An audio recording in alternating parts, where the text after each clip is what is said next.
The Welfare Reform Bill is in front of the Executive this week. Sinn Féin have serious concerns with the advent of this bill and the content of this bill. What is Sinn Féin's position? Well, let me make it very clear. We see this as a welfare cuts bill, and the party is absolutely opposed to this bill in its current form, and we will be seeking to make major changes to it. The bill itself was, as people will know, was passed in Westminster, and we now have to sort of make the same legislative arrangements here for how the benefit system is administered and so on.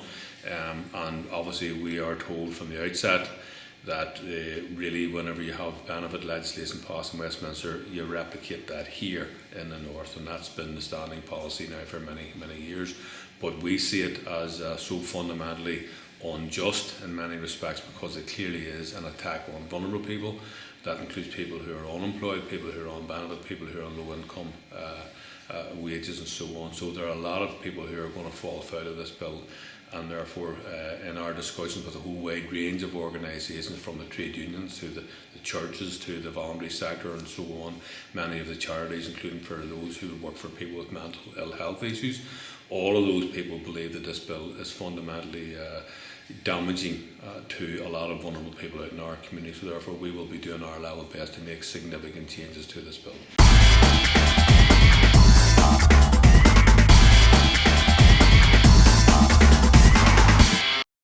James Riley and others who try to claim that they're getting more for less in terms of the health spend are truly delusional. If they don't waken up to the facts today and cease this cut programme, we're going to see a complete meltdown of our health services.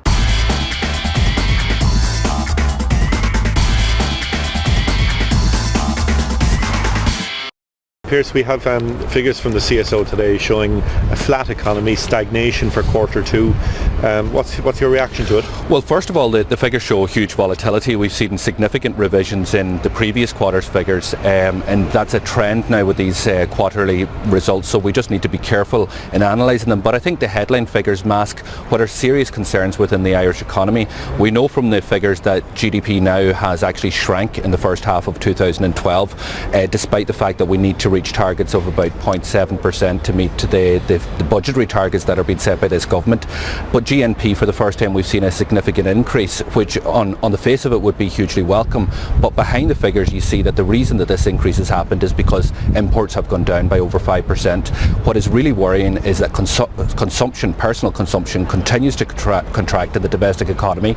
We've got less money being spent by government on goods and services, and for the first time since 2010, hugely worryingly, is that exports have fallen by 0.5%. So there's serious concerns here in these statistics, and when you couple that with yesterday's quarterly household report that shows that 33,000 net jobs were lost in the Irish economy last year, these are all worrying factors that the government needs to sit up and take notice.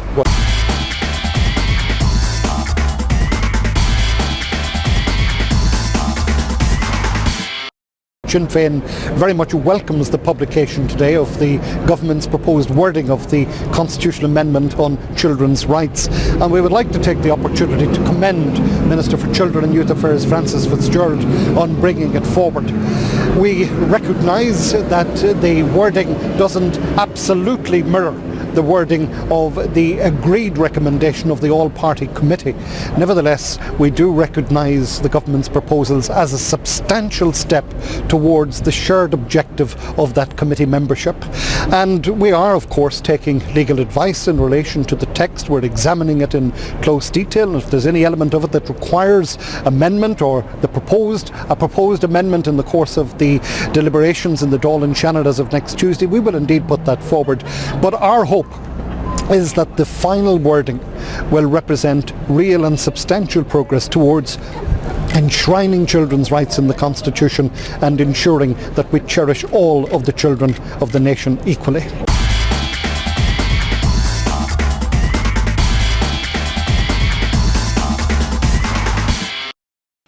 John O'Dowd, Michael Gove, the British Secretary of State, has unilaterally decided to scrap GCSEs. What does that mean for students here? Well, I think it's regrettable that Michael Gove decided not to consult either with myself as Minister of Education in the North or indeed with his Welsh counterpart, Leighton Andrews. We could have perhaps moved forward with an agreed examinations process.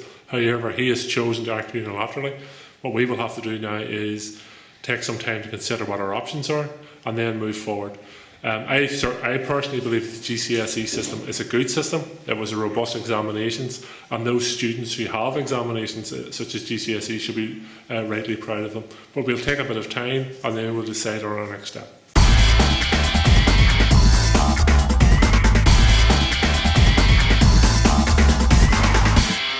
I raised this matter again under the order of business this morning in relation to the withholding or the stalling or slowing down of the payment of third level grants to students and the administration of that by local authorities, because you'll notice that within the last 48 hours there was a number of local authorities threatening this and lining up to to use this mechanism of the payment or non-payment of the household charge to do that. The Taoiseach confirmed this morning that in the Dáil that it can't be used. Local authorities can't use non-payment to withhold the processing or to stall the processing of third level grants. I've made the point, and I'd make it again, that you have a situation with commercial rates, at commercial water rates, where there's a 48% non-payment, non-collection of those in the state, and the sons and daughters of the owners and shareholders of those companies, they're not being penalised. So if the sons and daughters of the shareholders and owners of companies that have withheld 48% of commercial water rates, if they're not being penalised, it's unjust to penalise the families of hard-pressed householders who are in negative equity, who have lost their jobs, who are under severe financial pressure to withhold payment of the third level grants to their children.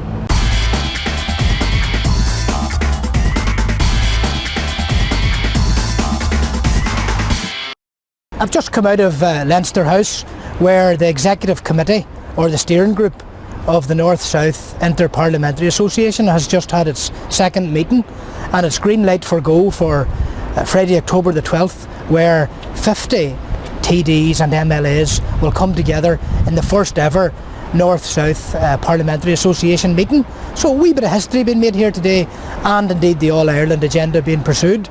We've just discussed the agenda items and the arrangements for the first ever plenary in the Shannon Chamber on Friday, October the 12th. Myself and Caoláin TD, we sit jointly on this steering group with members of the DUP and Fianna Fáil and Fine Gael and Labour, SDLP and Ulster Unionist Party and Alliance Party. So we're getting there.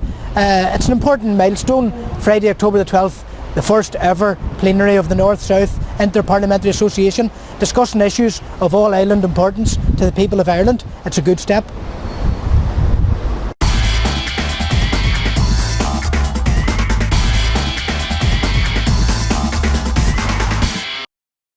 So I'm here with Pastor David Caoláin, representing the residents of Lisbrook House Direct Provision Centre. We had a meeting with TDs and senators, and we're trying to implore on them to get a stay of execution of Lisbrook House so that the residents would be allowed to stay there and stay in the Galway community that they're living in at the moment. We don't want children taken out of schools. We don't want people uprooted away from friends and communities. So we've asked the Galway West TDs and senators to organise a meeting with Minister Shatter and the officials in the department to review this decision.